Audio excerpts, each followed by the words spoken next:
Ce mercredi matin, le docteur Turel pose une prothèse d'épaule sur une patiente de 74 ans.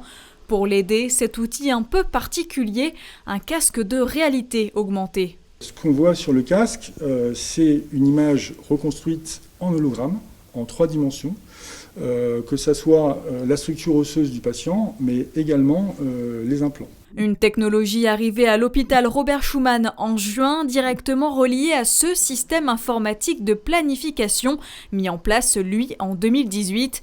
Après avoir reproduit en 3D l'épaule du patient, les deux outils se complémentent. Je peux interagir avec les données pour que chaque étape corresponde aux informations que me donne le casque basé sur la planification. Ça prend du temps justement de planifier, mais pendant l'intervention chirurgicale, je ne perds pas de temps. Au contraire, je pense qu'avoir prévu les difficultés, j'en gagne. Un gain de temps donc et d'autres avantages encore. C'est un outil qui augmente la précision. C'est un outil qui permet d'anticiper les difficultés. On a la possibilité également de prévoir la taille des implants. Donc on a beaucoup d'informations qui vont nous aider à faciliter l'intervention chirurgicale.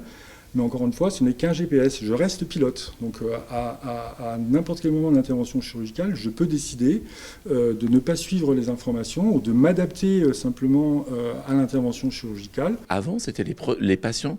On adaptait les patients aux prothèses. Maintenant, c'est l'inverse. C'est les prothèses qui s'adaptent aux patients. Et l'autre avantage, c'est qu'en fait, on va partager cette anticipation avec toute l'équipe. Et quand on anticipe, en général, on a moins de problèmes. Dans le monde, seuls 11 établissements hospitaliers utilisent cet outil. À Robert Schuman, ils sont 6 chirurgiens orthopédistes à en bénéficier, dont 2 spécialisés en épaules. Pour les autres activités orthopédiques, on va dire, il y a aussi beaucoup sur la robotique. Aujourd'hui, on est plutôt parti sur une option de robot qui accompagne le geste de chirurgien dans des zones très précises. Donc c'est peut-être plutôt ça, la seconde évolution qui va apparaître d'ici fin d'année, début d'année prochaine. Déjà équipé d'un robot chirurgical en 2015, l'établissement privé continue d'investir dans les technologies de demain et sans aucun reste à charge pour le patient.